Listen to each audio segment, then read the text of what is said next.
This is Kyle Juszczyk, and you're listening to Nothing But Niners. This is Charles Haley. You're listening to Nothing But Niners. So now they've got to start from deep in their end of the field, and Garrison Hurst takes advantage of it. He takes the handoff, hits to his right, gets to the 20. He's in the 30. Needs to cut in. He comes back up the right sideline. Breaks the third tackle. Comes down to the 30. He's down to the 20. He's down to the 10. He's down to the 5. He's in the end zone. Touchdown! Touchdown! 49ers! 96-yard run from scrimmage. Garrison Hurst breaking tackle after tackle. Swings down the sideline. Throws off bodies like clothes after a marathon. Young, back to throw. In trouble, he's going to be sacked. No, gets away. He runs, gets away again, goes to the 40, gets away again, to the 35, cuts back at the 30, to the 20, the 50, the 10. He died. Touchdown, 49ers. Third down, Alex takes the snap. Alex looking down in post, and it's good. Touchdown! Touchdown, 49ers! It is second down. Ryan takes the snap, throws the slant to the left side. It's Russell intercepted. The 49ers pick it, and Navarro Bowman is redemption. Navarro Bowman running it all the way for the touchdown. No greater redemption. The San Francisco 49ers, we can do whatever we want. Click, click, boom! What's going on, faithfuls? It's your boy Mike from the Nothing But Niners crew, and I am back to bring you guys another fun-filled episode, guys. Day 2 of training camp is in the books, man. We've heard from a lot of different people, a lot of players, a lot of beat writers and everything, and I'm here to have a lot of fun, man. Shout out to everybody in the chat right now. What I'm going to do really quick is run through everybody that's in here, just click some comments and everything. Big Troy in the building, man. My guy right there, man. We're working on some stuff. Troy, I can't wait to see you, man. Can't wait to see you. Melissa's in the building. Jersey, stand up, man. Y'all know what it is already, okay? Guys, man, big fish is in the building. Oh, come on, man. Can't be a big fish in a little pond, right? You'd rather be a big fish in a big pond. So that's what I'm talking about over here. Bang, bang, trade Jimmy gang, he's saying over here. GSU for life. What's up, man? All right. I'm like seeing this, man. DJ Malone is in the building. Where do y'all think we're trading Jimmy to? If I were a betting man, Browns, Giants, or Texans, I'm going to tell you right now, you can forget the Browns. It's not happening, but that's another story for another time. Maybe we'll get to it. DeMarcus is in here. What's going on, man? I like this, man. Saying what's up, showing everybody some love. So is 49er Chanel. I'm sorry if I'm saying it wrong this whole time. I actually never knew how to say it. I'm sorry. Golden Fang giving me some flack. Late again. How you know I wasn't waiting on somebody else? How you know I wasn't waiting on somebody? I'm outside. It's raining. I got the light on me and everything. I hope y'all can see me clearly and everything. I'm outside right now so I can have a little bit of a smoke.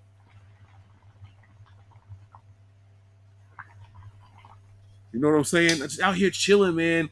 We talked about DeMarcus already. Scott is in the building, man. What's going on, everybody? I love how y'all come in here and show everybody love and then carry on. He already know how we start the shows. The click, click, boom. You know what I'm saying? We in here. Alan Gates is in the building. Mudbone also, man. Oh, man. Brunel is in here. Theodore is in here.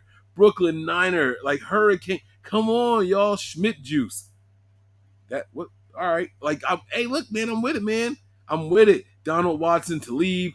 Everybody's in the chat right now, man. Guys, I absolutely appreciate you guys for jumping in here, man. This is going to be a fun one. I got some stuff to talk about. I'm going to spill some juice. And I'm also going to calm down some of the perception. Now, let me see what happens if I make this light brighter. Y'all tell me if it's not bright enough. Is it too bright? Oh, wait, that's the fan speed. Hold on, wait a second. Let me try that again. Let's see.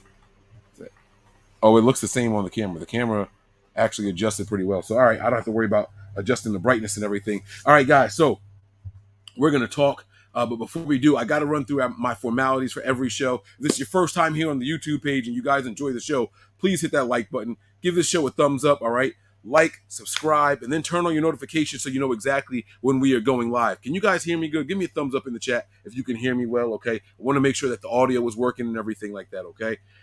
We have a couple of social media platforms we want you guys to give us a follow on, starting with Twitter and Snapchat. Those handles are Nothing But 9 ERS. That is the number 9, Nothing But 9 ERS. All right. We also have Facebook, Instagram, and Twitch. Those handles are Nothing But Niners, but without the 9 in there. This is actually spelled all the way out. All right. Nothing But Niners. That's Facebook, Instagram, and Twitch. We have a Patreon page, guys. Content dropping all the time. I think we dropped 2 shows in the last 36 hours over there, something crazy. So make sure you guys head on over to patreon.com/NB9ERS. The tiers are back. So where you subscribe is where you're going to get your content from.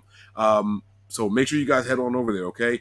Also, we have an email, nb9ers@nothingbutniners.com. Questions, show suggestions, some feedback from the shows. You want to send your pictures, and I'll post them on our Facebook feed. All right, you can send them on over here and let everybody see you in your Niners gear. You know what I'm saying? Funky, fresh, dressed to impress, ready to party. You know what I'm saying? So I'm looking forward to all that kind of stuff, guys. This is going to be a fun episode, man. We got some stuff to talk about here. I see 49er Jeff in here. Sergio is in here. Silent Steph is in here. Oh, man. What's going on? Is this Crazy? Crazy? Crazy C? Crazy C? Crazy C. I figured it out. You see, I just had to talk it out, right? And my guy Mose is in here. What's going on, Big Mose, man? That's my dog right there, man. So I'm talking about. Jacob is in the building. All right, so listen, guys.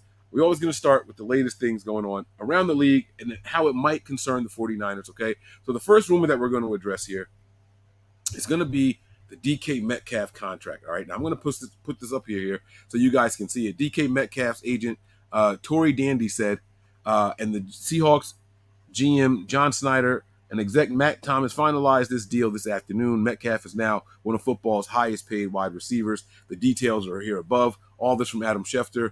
Seahawks wide receiver DK Metcalf is signing a 3-year, $72 million extension that includes $58.2 guaranteed per source. This deal includes $30 million signing bonus, which is the highest of its kind. Where the hell is my phone, guys? I don't know what I do with my phone. I can't see enough out here. Where did I bring my phone out here? Oh shit! I don't know what I did with my phone. I was waiting for Ali to message me.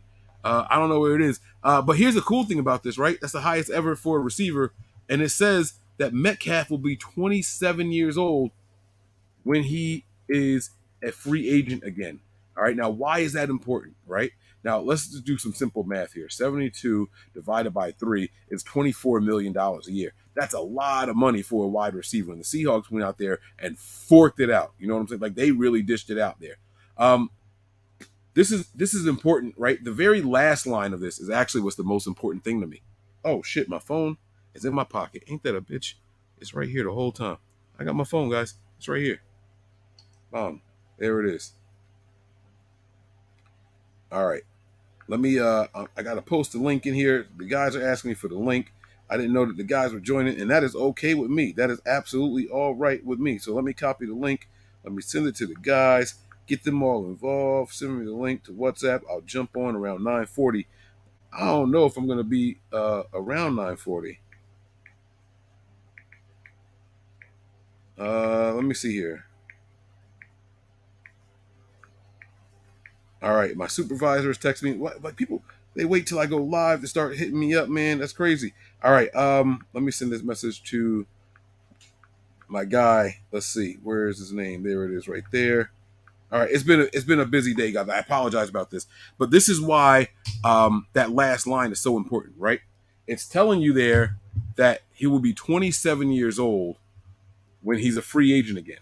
Okay, so he came into the league.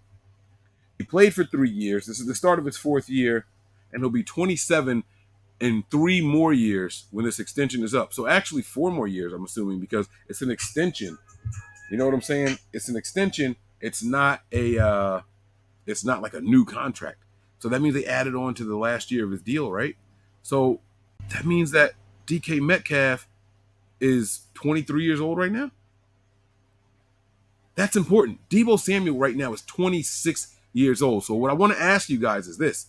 Knowing that Metcalf is going to get another big contract like this, and especially if he lives up to, you know what? Give me a thumbs up when you're ready down there, bub. I'm going to bring you in so we could talk about this. You give me a thumbs up when you're ready, and I'll pop you in, okay? Now, the reason this is important is because, you know, DK Metcalf is going to get a big deal. Deebo Samuel is already 26-year-old. Yo, you ready? If you gave me a thumbs up, I can't see your thumb down there. You got to hold it up by your head. Oh, there's the thumb. There's the thumb. Okay. All right, there it is. We about to do this now. All right, here we go. Ali, what's going on, Playboy? What's up, brother? It's Long been a time no minute. see. Hell yeah, man. Hell yeah. What's going on? Yo, man, my phones and everything is going crazy right now. I got people calling, people texting me. Can you pick me up in the morning? Yes. No problem. Okay, so here's the thing, man. Metcalf got his deal done today, right? Yeah. I know you saw it because you hit me up about it. But the most interesting thing about it was a line right there at the bottom. He'll be 20. He'll be a free agent again at 27 years old. Deebo Samuel right now is 26. So my question I'm going to ask you and everybody in the chat that's watching, if you were Deebo Samuel, do you prefer a 3-year deal right now that'll make you 29 when you're a free agent? If it's not an extension, a 3-year extension means you'll be 30. So think about that, right? Because he's got 1 more year, and then if they add 3 more years onto it, that's 4 years in total. He'll be 30. Or do you want to become a free agent when you're around 29 years old, or do you say fuck it, give me a 5, 6, 7 year deal right now? Let's break the bank and get everything we can. I want to know how you would do it. If I'm Deebo, I'm taking no less than 4 years. Nothing less than 4 years. That's going to make it hard for him to get another big contract, ain't it? But that's the thing about it. Like, I feel like he knows that the way he plays, his style that he plays, his physicality, and with how much wide receiver depth there is in this league, this is his chance. And especially with the wide receiver contracts that have come into effect this year. Thank you, Christian Kirk. So actually, thank you, Trent Baalke. But anyways, that's another story. But if I'm Deebo, I'm getting my contract right now. You've already put up your whole fight that you've done this. You want your minimum 4 years. You're gonna get paid. This is your biggest contract that you're gonna get. His next contract, even if he's 29, is not going to be what this contract's going to be.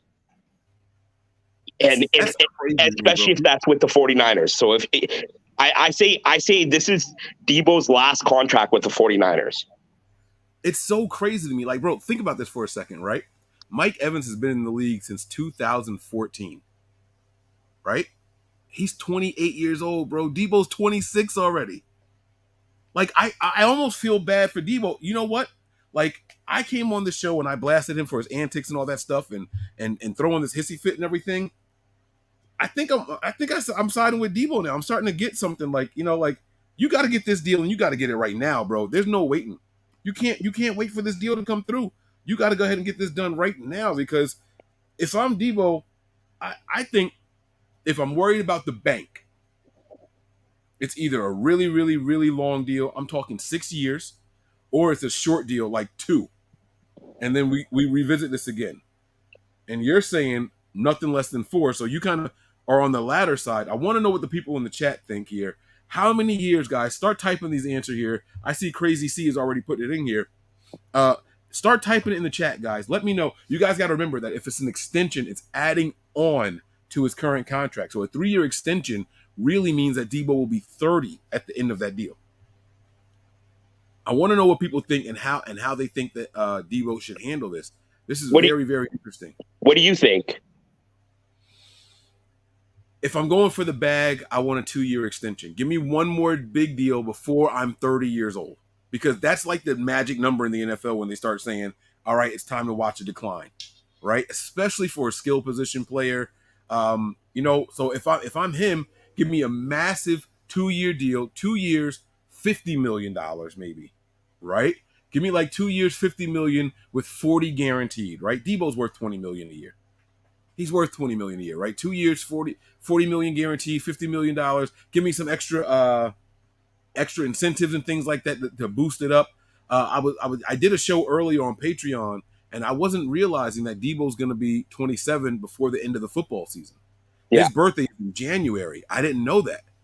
So I was thinking that he just turned 27. I was wrong.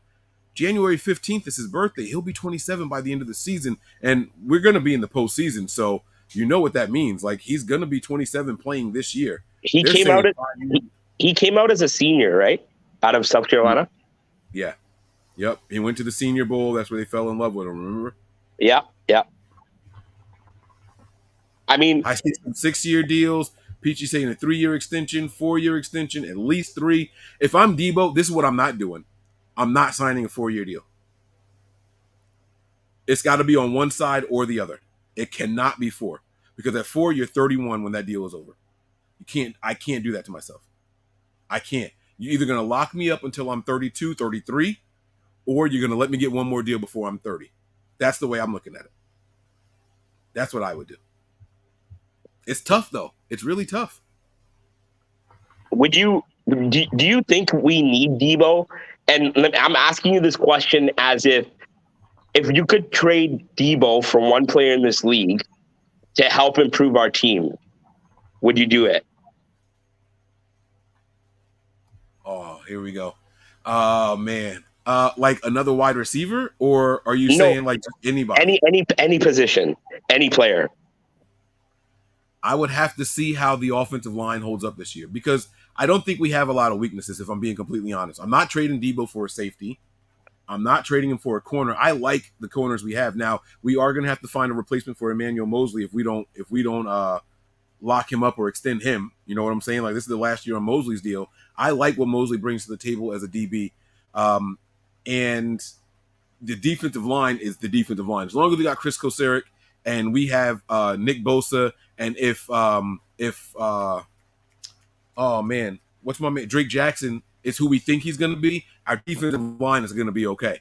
So that leaves the offensive line as the biggest weakness. And unless you're trading for like a tackle, let's say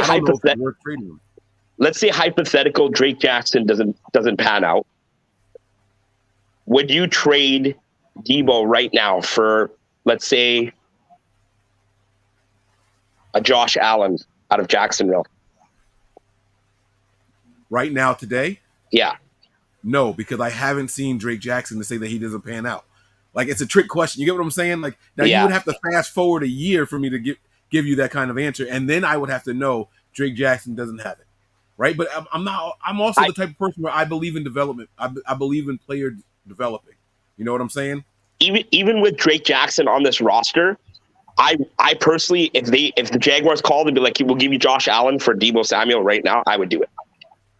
Right now, today. Right now, today. I mean, look, I get it.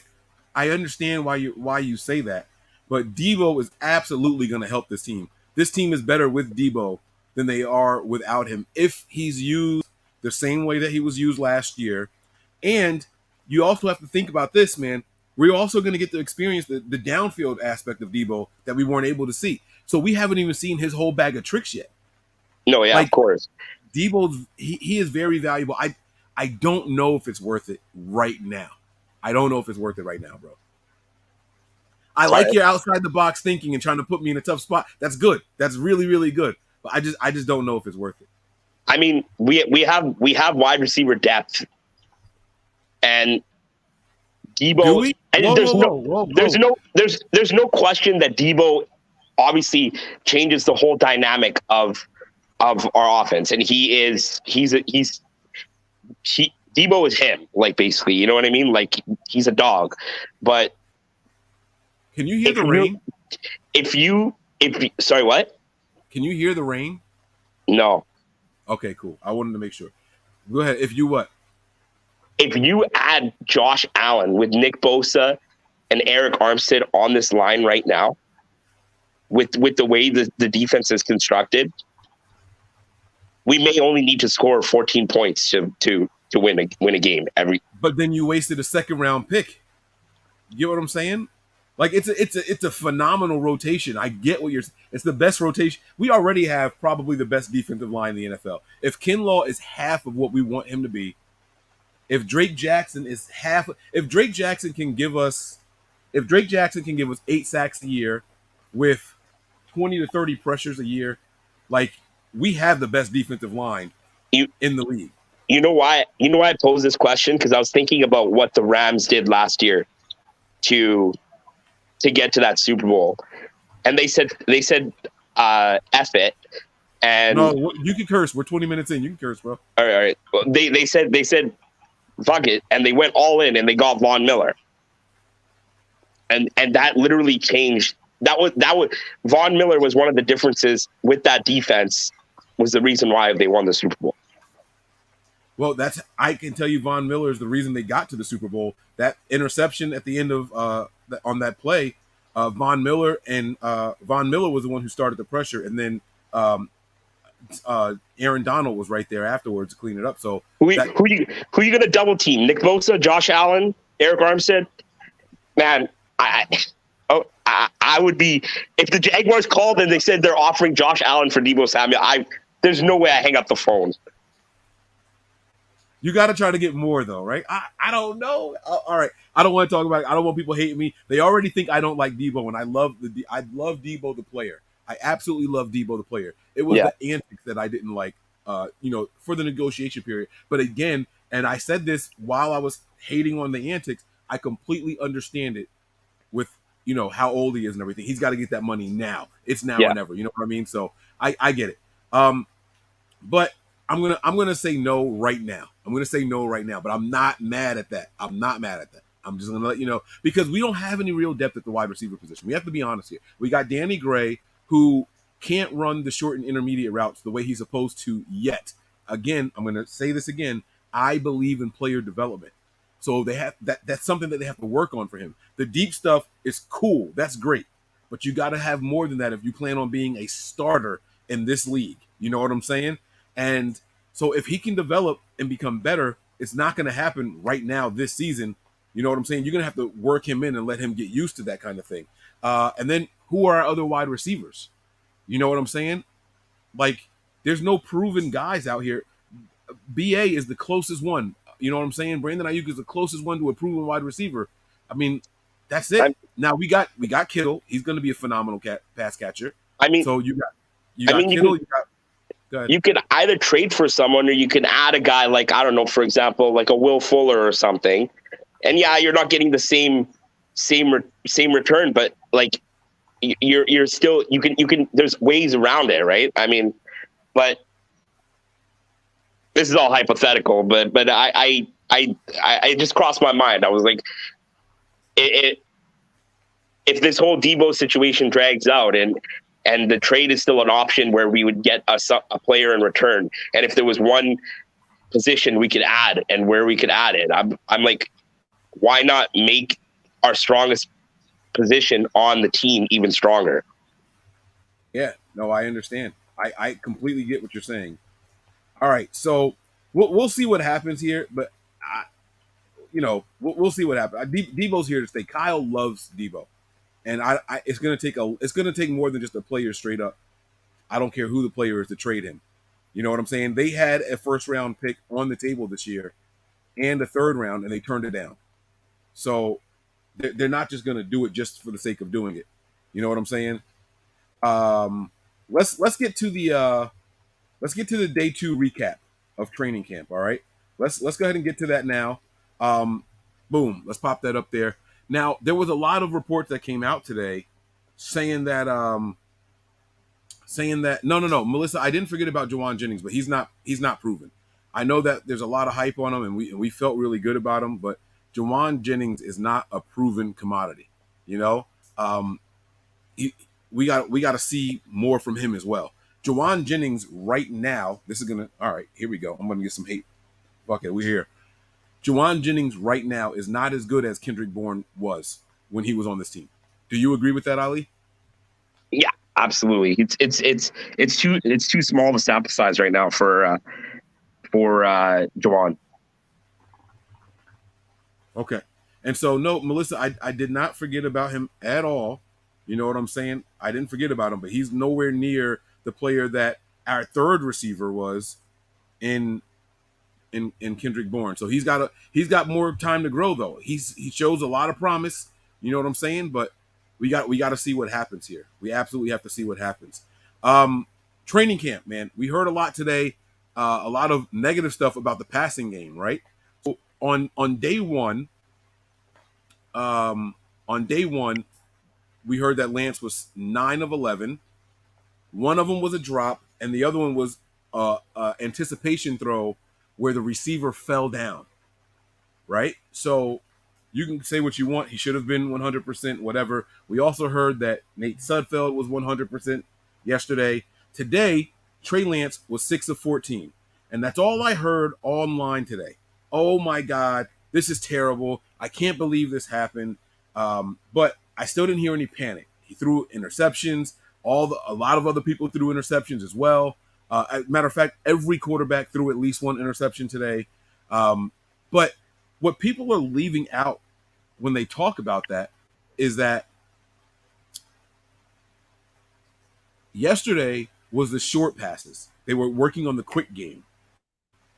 Timing, rhythm, 3 steps, throw the ball, and it's out, right? Today, it was more intermediate and deep passes. And those passes, statistically, in the NFL, not just for the Niners, you have a lower chance of completing. So when I see these numbers here and everyone panicking, I'm like, there's context that we're leaving out on this. When you heard the reports today, what were your thoughts on it, Ali? Was this I was working a bit all day, and then I've just been catching up through what I've been seeing. Was this 7-on-7 or 11-on-11? It was a total of everything. I mean, they said he would have been sacked 5 times. He had to scramble out twice. And from what I'm hearing also is that because it was deeper passes, longer to develop, the offensive line was struggling a ton today. The 5 sacks and scrambling around is enough to let you know why his numbers were the way they were. If we're doing downfield passes and you got to hold the ball a little bit longer, that's what's going to happen if your offensive line can't hold up. So which are you more concerned about? Let me ask this question. Which are you more concerned with? The offensive line struggles, which, by the way, was no starters. Just keep that in mind. No starters. Are you more concerned with that? Or are you more concerned with Trey Lance's numbers? Neither. Like, this is what, day 2 of training camp? Like, come on. Like, this last year, this defense was number 3 in the league. We've only added playmakers on that side of the defense. And Emmanuel Mosley has had another year to grow. We've had our linebacker core. I wouldn't take any other linebacker core in the league than our linebacker core of Aziz, Fred, and Dre. Our defensive line, I wouldn't take any in the league than our defensive line. Our corners, I wouldn't take any in the league other than our corners. I love this defense the way it's constructed, and like you mentioned, those intermediate to deeper passes are much harder to complete. Yes, and you know what? It's okay that Trey struggles. He's a second year QB that hasn't really had all the reps, and these are some of the reps, and he's not even with his full first team. He doesn't have Deebo out there. He doesn't have his offensive line or full offensive line. Like it's okay. There's nothing to panic about whatsoever. These are just hurdles that he's got to get through, and you know, he's young and developing, and with training camp and the preseason and even in the first few weeks of the season, it's not a sprint. He's not going to go from Trey Lance year 1 to Patrick Mahomes year 2. That's not the way it works. It's a marathon, and it's not a sprint. He's gonna continue to develop. There will be growing pains, but all of the factors are there for him to succeed. Like everything that Trey needs to succeed is working in his favor. So give him time to work through this. It's okay that he had a bad day. He'll probably have a bad day tomorrow too, and he might have a bad day after the next day after that. But you know what? He may on the 4th day, you may see him go for 11 for 12, and what, two or 3 touchdowns, and then you go like everyone be like, oh, whoa, you know what I mean? It's crazy. Yeah. Like all of the narrative we heard during the offseason is, oh, Trey, worried. A lot of media people are like worried about Trey. They're like, yeah, I don't know. He's a struggle. He could be a bust. This and that. Now, as after OTAs and now as training camp, you hear all these people coming out that, this kid's got it. Every teammate they've talked to, he's like, this kid is something. You know what I mean? So give him time. Let him work through this. It's okay. There's no panic whatsoever. Yes. Yeah. Very good. I like my message for the people who are panicking about what they heard and read today, what they saw today, is that they should calm down. Like, they have to calm down a little bit. You know what I'm saying? Like, there's no pads. The offensive line isn't as bad as what they say it is, right? So, I've talked to Eric Crocker. If you guys listen to the Locked On 49ers podcast or listen to him with Grant Cohn and all that, right? Like, Eric will tell you that when there's no pads, the defensive line has the benefit. It's harder to get your hands on those guys. It's just jersey and chest. You know what I'm saying? So there's no pads. These guys are in position to succeed. The defensive line in particular is in position to succeed, especially when you're doing the downfield day. You know what I'm saying? Because the quarterback isn't getting to his third step and then hitching and throwing. You know what I mean? This is 5-step drops, 7-step drops. You know what I mean?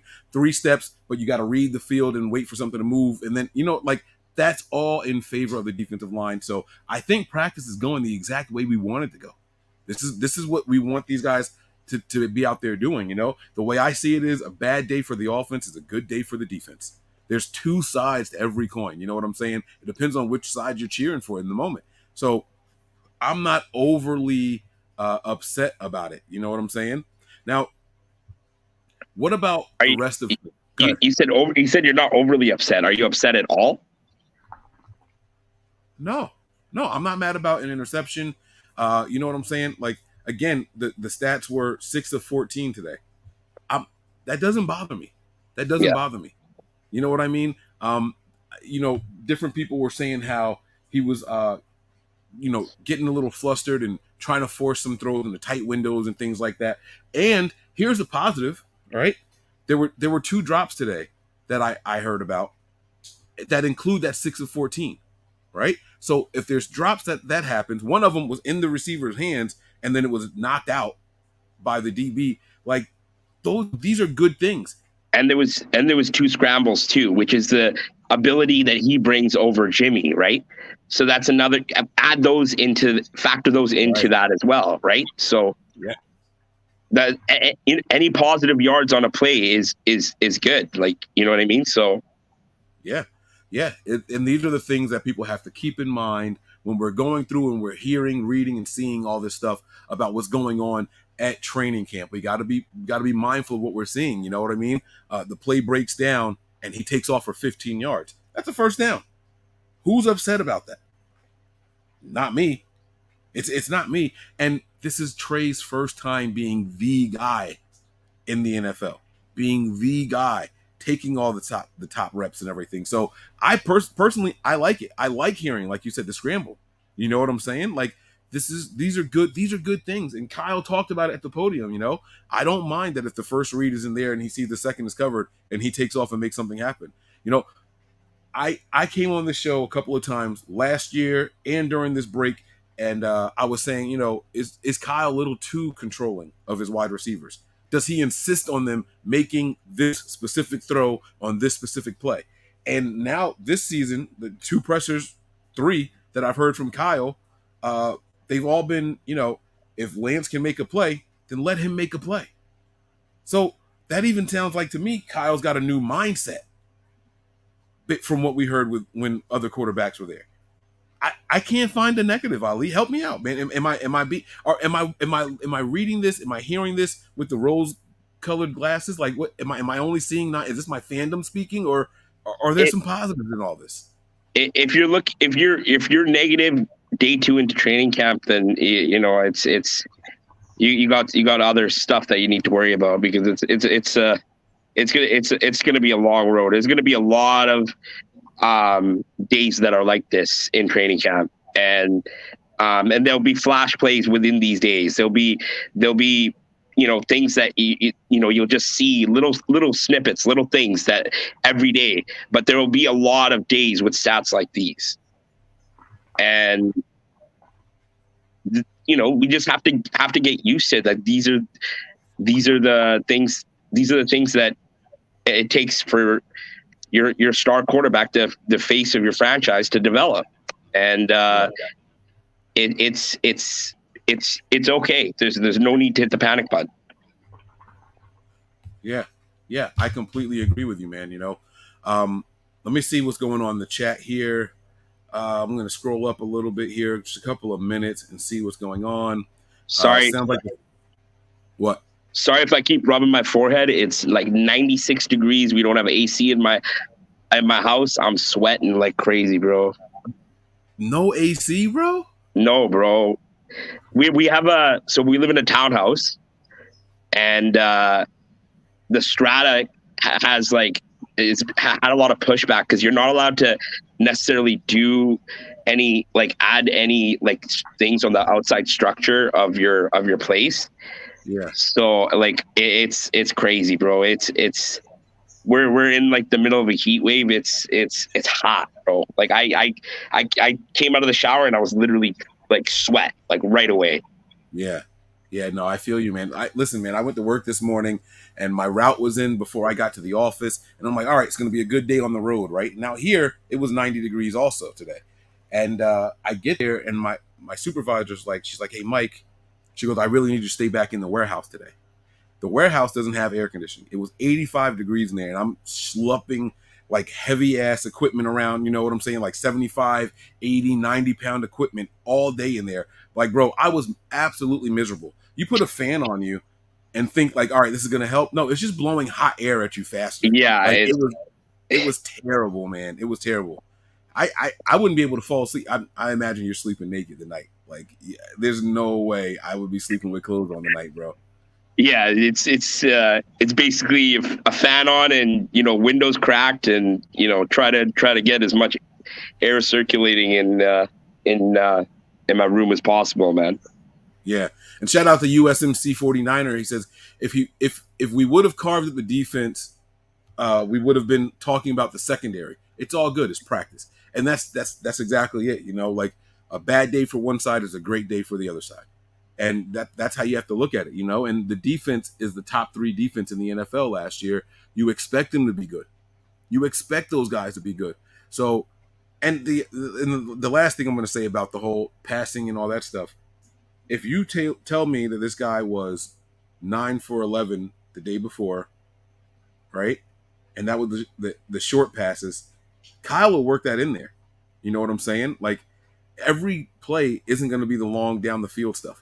So that tells me that it's a good offense overall. It's a well-balanced offense. Speaking of well-balanced, there was some news that we heard about rushing, right? Give me a thumbs up when you're ready, bro. I don't know if he could hear. Oh, he's ready. Oh, he said he's ready. Here we go. Let's bring him in. Let's go. Bring him out. Bring him out. It's hard to yell when Breezy's in the house. What's up? Hey, what's going on, fam? Ali, what's good, baby? Hey, Breezy, it's been a minute, man. Oh my gosh, yo, man, where you been, bro? Been hiding out, bro. Canada, bro. I feel you, man. It's you remember having a good time at the NFC Championship game back a few weeks? Bro, we were so lit, yo. We were so lit. We were high off of vibes, bro. Literally, we weren't drinking. We were just high off. I'm trying to tell everybody, we were under no influence whatsoever, yo. We were high off of energy from the stadium. Remember, we were in that energy section too. We had that stadium rocking, bro. Yo, man, literally the greatest day of my life, man. Yeah, it was, and we won. We beat that ass too. And then Jimmy lost the Super Bowl. All right, man. Welcome back. Mike, what's going on, bro? Hey, Mike, what kind of setup you got there, man? Look like you in a photo booth. I'm actually outside in my gazebo. Oh, that's dope. That's right. You told me. The only light that I have is on this fan. I don't know if you can see it. Yeah, there you go. The only light that I have on me is this fan. It's actually doing a great job. I got it on low. Yeah, you look good. So yeah. It's coming in clear. Mm-hmm. The Wi-Fi is good out here. I'm hyped, man. I'm hyped. Now, What is this? I don't know, but it's day 2. Wrap it up. She right, Mike. Take the spoon crap back tonight. What spoon? I didn't even say nothing about spoon. What are we talking about? I don't know what I missed. I don't know. I got to scroll up. Did I see something? Oh, is it this? With all the hype around Emmanuel Mosley, you still think he isn't as good as Spoon? No, I don't think he's as gifted as Witherspoon still. No. I still don't think that. Doesn't mean he's not good. Doesn't mean he's not good enough for us. But no, I still don't think that he's as good as what Akello was when Akello was healthy. Mike, what's in the hookah, bro? There's nothing in the hookah. Did y'all see what Akello did last year for the Steelers or no? Bro, what's in the hookah, bro? Let me pull up Akello Witherspoon stats, yo. If you have any kind of PFF or anything and look at the advanced metrics, Akello Witherspoon was a better DB last year than Emmanuel Mosley was. Hold on, bro. I don't. Why do I have to talk about one guy to talk about the other? I don't get it. I don't get it. I didn't. Ali, you were here. Didn't I say Emmanuel Mosley's good and like we should extend him or we got to find a really good replacement? Like, didn't I say that tonight? You did, but he had 14 tackles last year. What is tackle? He's a DB. Oh no, 3 interceptions. Oh, hold on. 14 tackles. He had 3 interceptions. Not bad. That's more than mostly had, right? Interceptions. And you got to remember that he wasn't a starter because he started that season with the Seahawks and they traded him. Then he had to work his way into the starting lineup. And then once the DB that he replaced the injury was healthy, they said, "Nah, we're keeping Spoon in." Like he took that job. I'm not agreeing with you, bro. You can have it, but I disagree. If Spoon was better, they would have kept him. That's not all right. All right. So Wayne, did you hear anything about the running backs today? Ali, did you hear anything about the running backs today, man? I heard Ty Davis Price.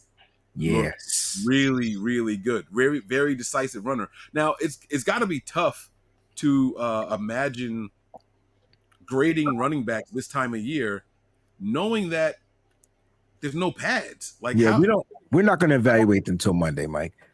We're not going to evaluate the running backs till Monday, but you are getting some good looks. Jordan Mason had a big run today. Brad said he looked like an NFL running back.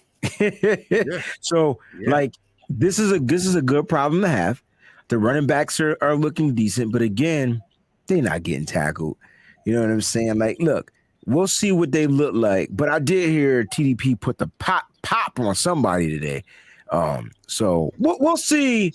We'll see what happens on Monday. I feel like next Tuesday and Thursday, let's evaluate the running backs. Let's see what they really can do because they're gonna have pads on. Yeah. When the pads come on, we'll really find out what these guys are about. Yeah. And I'm really looking forward to hearing about Trey Sermon. He's the one that I want to hear about this train. I think I know what to expect from TDP. I told y'all that I think he's going to be running back 1. It's Trey Sermon that I want to hear more about. Peachy said that too, bro.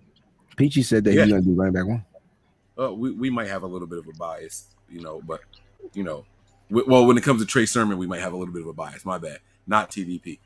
But you're saying TDP will be running back 1, right? I do think so, yes.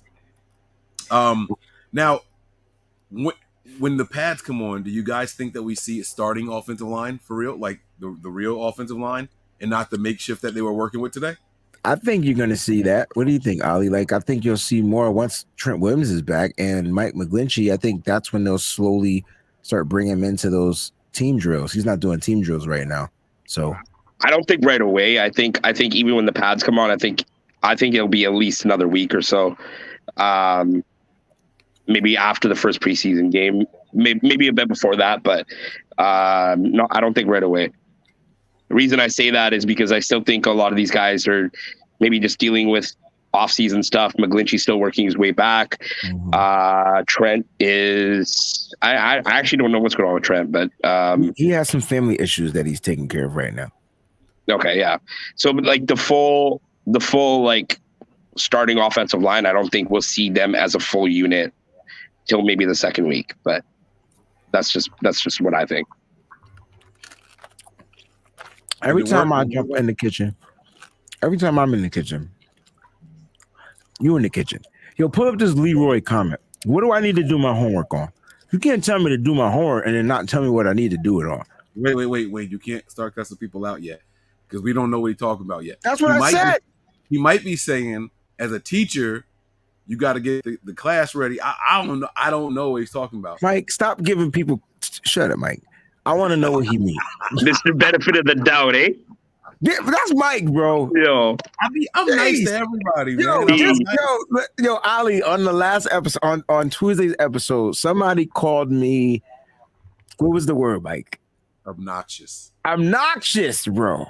So Mike found the silver lining in the word of. I said, Mike, look up the definition to obnoxious. Everything was negative. There was not one positive thing. Oh my God. I just want to know what homework I got to do. When I realized it, I tried to like back it down. I was like, you know what? Never mind. You got it. You're right. I said that. I tried to let it go, bro. I tried to let it go. These pineapples is blazing, bro. Man.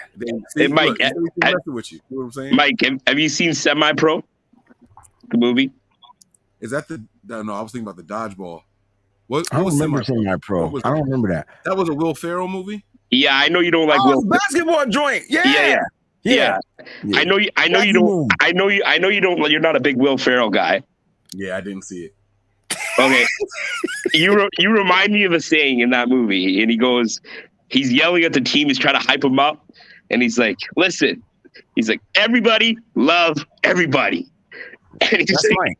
Yo, that's Mike, 100%. And he's just yelling. There's no basketball affiliation. He's like, you look around, he's like, everybody love everybody. That's you, bro. I'm a lover, man. What do you guys want me to say? Y'all, I can't just sit around hating on everybody and start trashing people. That's not me, man. I'm not doing it. See, Salvador, that was what I got from obnoxious. I thought my man was calling me annoying. You know what I'm saying? I don't know. There was nothing positive you could get from the word obnoxious. But Leroy, you better stop playing with me, man. Because I'm like, what do I do? I ain't even saying nothing yet. Witherspoon, you want me to do my homework on Witherspoon? He's not even on his team. Like, I didn't know what you was talking about, but I'm glad you were playing. All right, Mike, what did I miss? I'm sorry for being late. I didn't want to driving because I don't like the negative quality of the show when I'm driving on your content. So I wanted to make sure I was in front of the camera. I appreciate it. So there were two things that we really talked about. We'll start with the Deebo thing. We heard he about to get paid. Yeah, we heard about the deal that DK got, and it says at the end of his extension, Deebo will be 27 years old, ready to re-up again. Isn't that crazy? DK Metcalf will be 27. Deebo's 26 and be 27 this season. Well, in January. So January 14th, I think. The question I asked Ali was, if you're Deebo, do you take a short deal so you can get one more deal before you're 30? Or do you say, lock me up until I'm 31, 32? Or that's it? I'm taking the short deal, dog. Wayne Breezy would take the short deal. Okay. And then I could bet on myself and get another deal. The question is how short? Because DK got a 3-year extension. Extension adds on to the time you currently got. Right. So he'll be 30 at the end of that deal. Do you think that's something that I feel like that's something that Deebo is going to be looking to do, right? Like, obviously, they're going to be looking to extend him, and it's going to be probably for 3 years. I think that's exactly what Deebo is looking. What if the 49ers are trying to extend him for 4 years, and that's a holdup in the contract, bro? Deebo is probably on that. I want the 3-year extension joint. You know what I'm saying? To where he still gets paid his base for this year, and then his contract doesn't kick in until next year as far as what the money's concerned. But what if that's what the issue is? It could be something stupid, simple like that. Yeah. Yeah. I mean, and they'll crazy, get it right? Out the right way. Yeah. If I'm him, I'm looking, like I said, 2 years or 5 or more. Either I'm 32 when this deal is done. I don't think he's going to do a 2-year extension, Mike. That doesn't sound right. Right? If you're Deebo and they say we're going to give you 2 years, $50 million with $40 million guaranteed, he'll be 29. Yeah, and they can get another deal after that. They can get another big deal after that. But why can't he get another deal after the 3-year extension, just like everybody else? Because he'll be 30, and that. But see, here's my thing with that. Like, you're taking a short deal. Yeah, you're getting $40 million guaranteed. Deebo's probably thinking, I want to at least make $100 million in my playing career minimum, right? Am I looking at that from Deebo? At least $100 million. Mm-hmm. And it's you said playing career, not on the deal, right? Exactly. But if I'm taking a short deal, a 2-year, and 40 million guaranteed, what if I get injured? What if I have a serious injury, and then that my next deal is not even going to come anywhere close, and a year recovery from that injury. Let's say this year he's fine. Let's say going into his second year he gets injured, and he has a year after that. He's going to be coming off, let's say, an ACL, for example. And knock on wood, this doesn't happen. But his next deal won't be as close to or even anything like that. That's why I'm saying it. That's why I said personally, I'm like, he should not take anything less than a 4-year deal. Yeah. And up the fully guaranteed as well. Okay. I really think the number is 3. I think the 49ers want to lock him up for like 5. What was Kittle's number? 5? 5-year deal? Was it 5 or 4? Wasn't it 5? Because Kittle was an older guy also. That's a good question. That's my point. That's my point. Let me see what Kittle. Let's see what Kittle's contract was. Let's see. George Kittle contract extension in 2020, 5 years, $75 million. Good call, Wayne. See what I'm saying? But see, if Deebo were to take a 5-year extension, he gets his $100 million. He gets his $100 million. He gets his $100 million because these wide receivers are getting 22, 23. DK got 24, so he'll get that $100 million if he takes a 5-year deal. See, I want Deebo to do that because that would do a lot of things, right? Number one, it would say that he wants to be in San Francisco for his career, right? And if he gets another deal after that, like on some Jerry Rice stuff, then that's what's up. But he'll be in San Francisco for the majority of his career. He'll make the money that you're talking about, Ali. Now, here's the thing. It'll also show you that he really believes in a guy like Trey Lance. These wide receivers, when they trade teams, it's weird, right? Because I never saw Tyreek Hill leaving Kansas City. I'm just going to keep it a buck. I never even saw Devontae Adams leaving Green Bay until they mirrored that connection between him and Derek Carr, sorry. And so it was just like, all right, man, this is going to be crazy. I don't think Deebo is going to want to go anywhere else. So I'm hoping he takes that 5-year extension. I think that's what the 49ers are trying to offer him because it helps the team's cap so much extending that money over a 5-year period.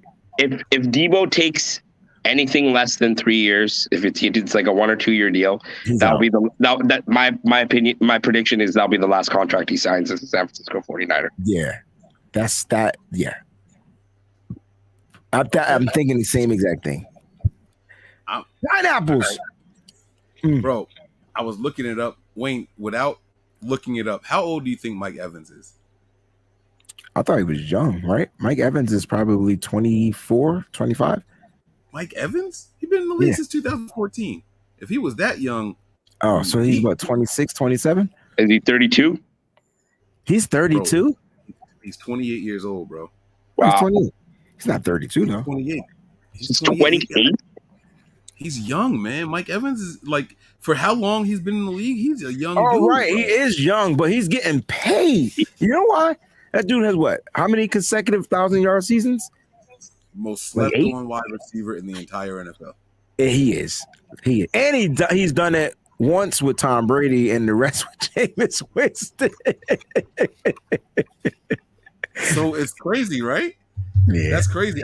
I really like Mike Evans, man. Maybe it's because his name is Mike. I don't know, but I like Mike Evans, man. No, because he's the big body wide receiver. He doesn't have 4.3 speed, but he gets down the field. He can run good routes and he catches contested passes. That's why you like him. Like you throw the ball in the air, 9 times out of 10 he comes down with it. Exactly. That's kind of how I see T. Higgins with Cincinnati. He's got that same build, and I'm hoping one of these young wide receivers, if they could make this team like a Keyshawn Johnson or one of those guys, maybe they have that capability. Miss Leslie in the building. That's kind of how Treylon Burks is built too. With Tennessee drafted, he's kind of the same mold. I think. What do you guys think? How mad we didn't get him, but yeah. I haven't really scouted much on him because I wasn't looking to get him in the draft, but I did know that he was that Deebo hybrid type of a player. Yeah, what I heard. I didn't know he was that tall. How tall is he? What is? Let me look him up. I think he's 6'2", right? Is he 6'2"? I could be wrong. I could be wrong. I could be way off. Don't quote me on that. Don't quote me on that. Now while you're looking that up, so I put this comment up here, bro. He is? Jeez. Yeah. I put this comment up here from Leslie because we're gonna do a giveaway right now. Hey, we're gonna do a giveaway. It's giveaway day right now, okay, guys. So this is what we're gonna do. We're talking about training camp. We're gonna get back to it. I'm gonna get Breezy's thoughts on Trey Lance's day to day and things like that, and what he read and what he saw and everything. But it's time to give back. All right. So nothing but night. We're gonna do something. All right. Now, you guys are gonna have to do this through Instagram. I'm telling you right now. All right. We're gonna make a post on our Instagram page. All right. And we are partnering up with Gold Bar Whiskey. Y'all know that they are longtime supporters of us here at Nothing But Niners. And we are going to give away not 1, but 2 tickets. All right? We're going to give away 2 tickets to the training camp on August 6th. That's right? My anniversary. I knew you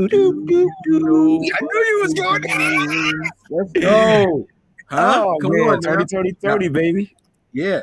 All right. Now, this is going to be VIP training camp practice. All right. That's what's up. 1 pair of tickets.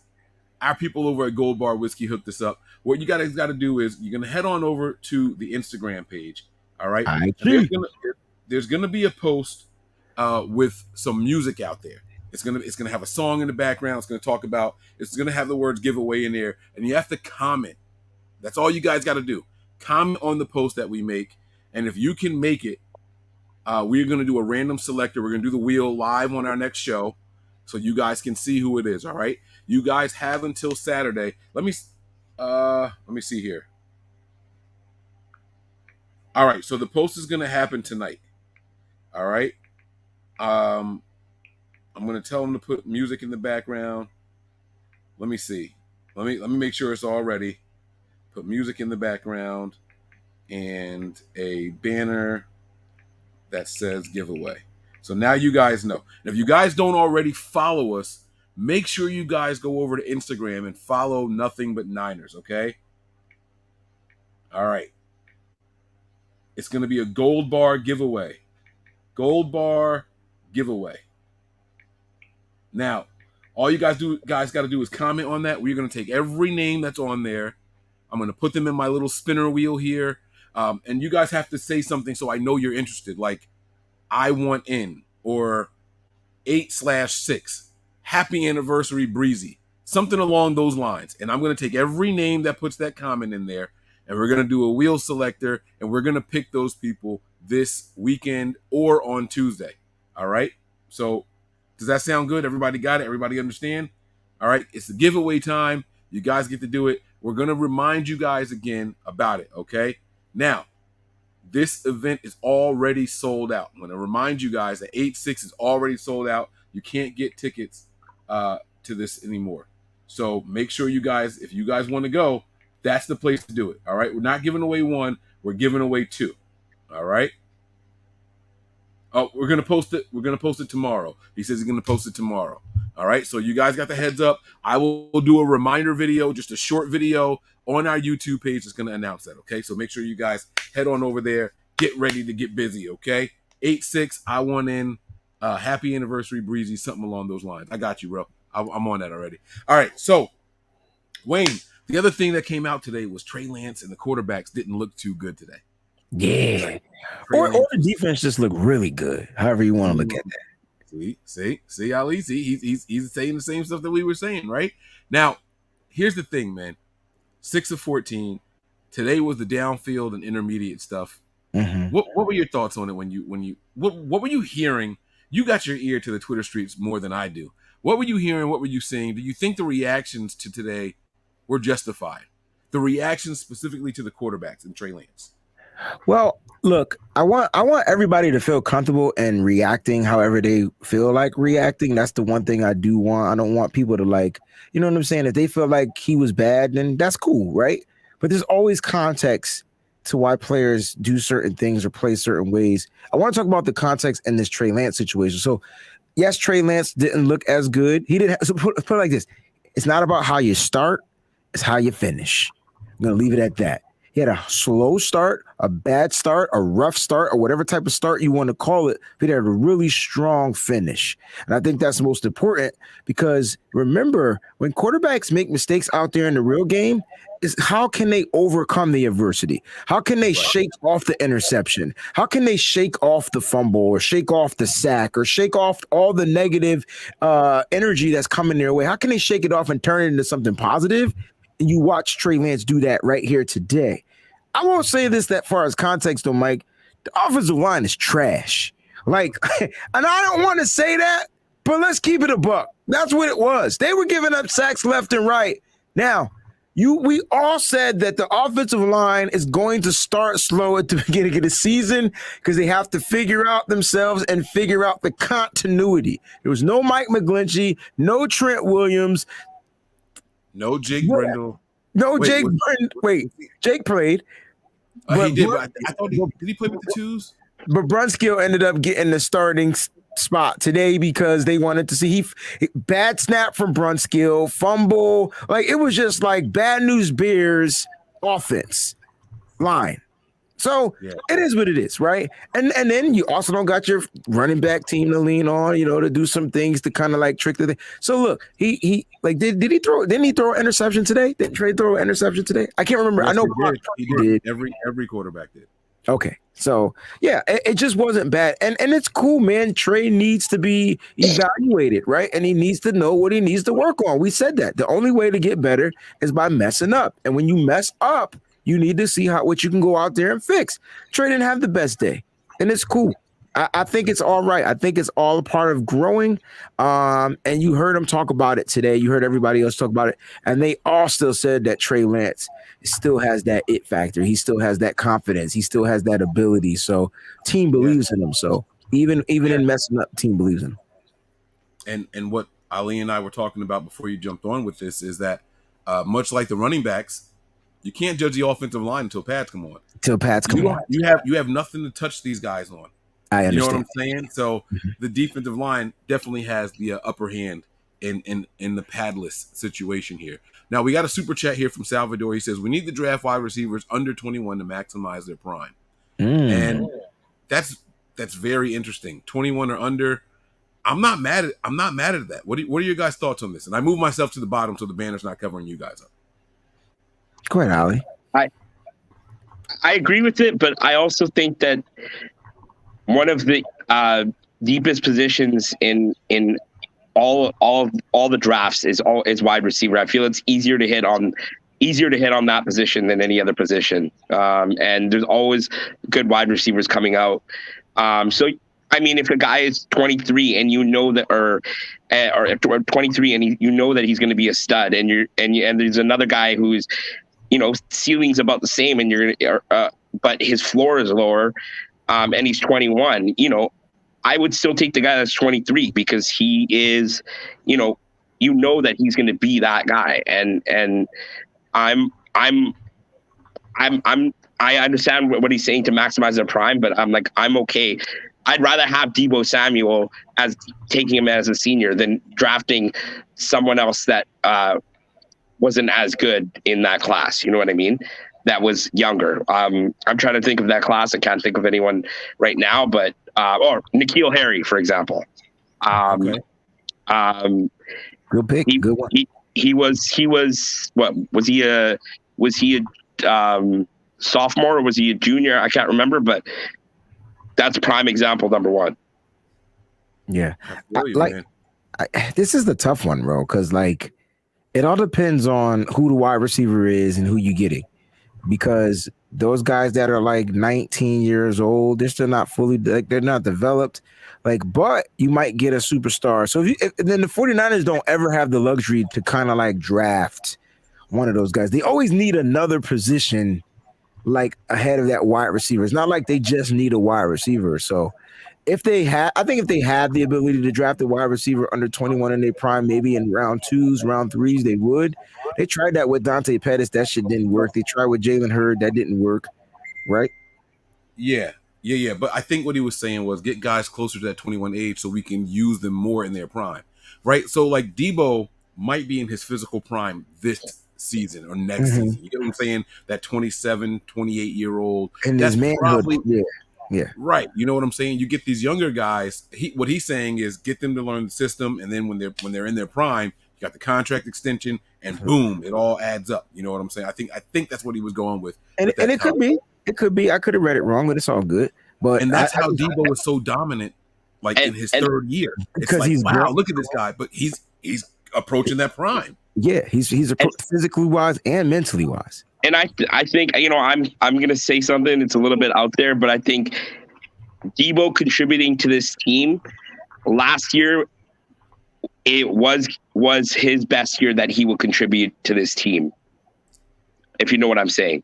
So going forward, he may still contribute to the team, but what he brought to the team last year, I don't think anything going forward he will be as impactful on this team. So you think last year was his anomaly?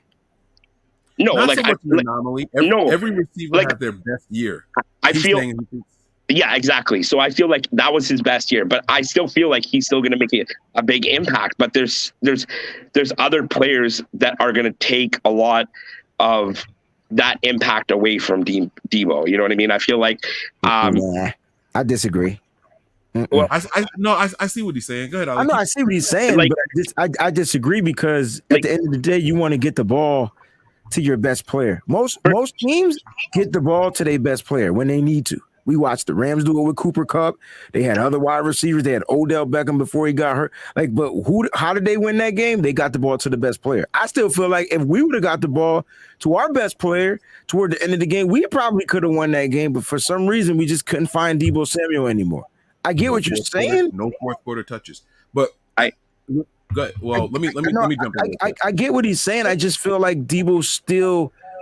I think because of what he did, even if he doesn't produce that again, his impact of being on the field is what's going to help those other players get better touches or get more touches. Like that offense, literally last year in that playoff run and near the end of the year, that offense ran through Deebo. Like that, Deebo would touch the ball until the fourth quarter of the NFC Championship game. Yeah, exactly. But like, but you know what I mean, right? Like, yeah, I do.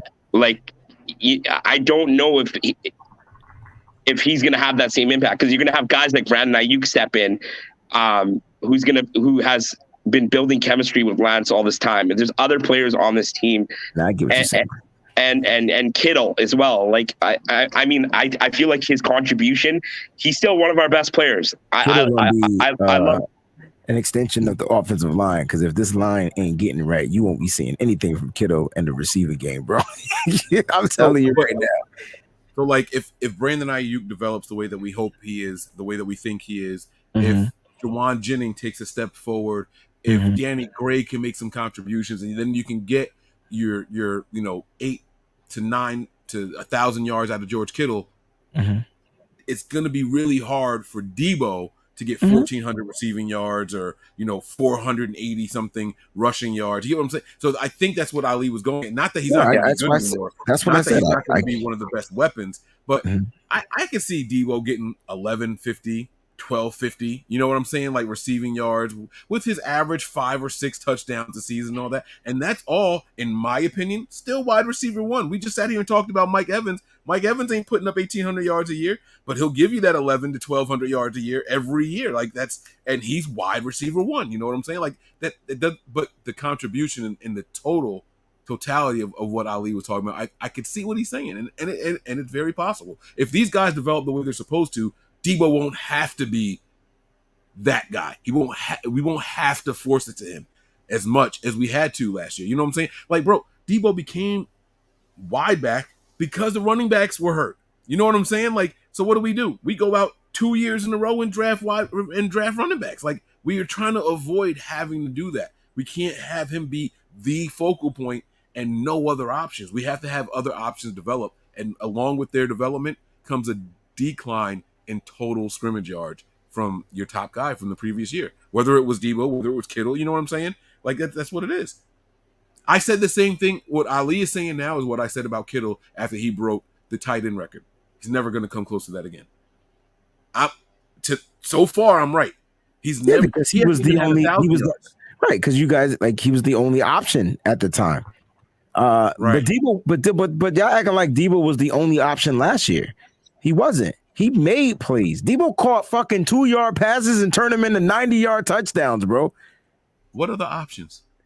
What you mean? What other options, Brandon? Now you had 5 touchdowns last year. We had options. George Kittle had 6 touchdowns last year. We had options. 5. I'm just saying we had options, bro. We got the same options. We got the same options, bro. They might be more developed, but we got the same options. But it's not the same thing, right? So the same players, yeah, the names are there, right? But we all know, and even Kyle had acknowledged this at the podium yesterday. We all know how the season started for Brandon Ayuk, but he took the reins by the horns. He didn't let it deter him, and he went out there and did what he had to do this year. So I like what I'm seeing from him. You get what I'm saying? So it's like, yes, we had Brandon Ayuk, but this version of Brandon Ayuk, based off of what Kyle is saying, is already better than what he was last year.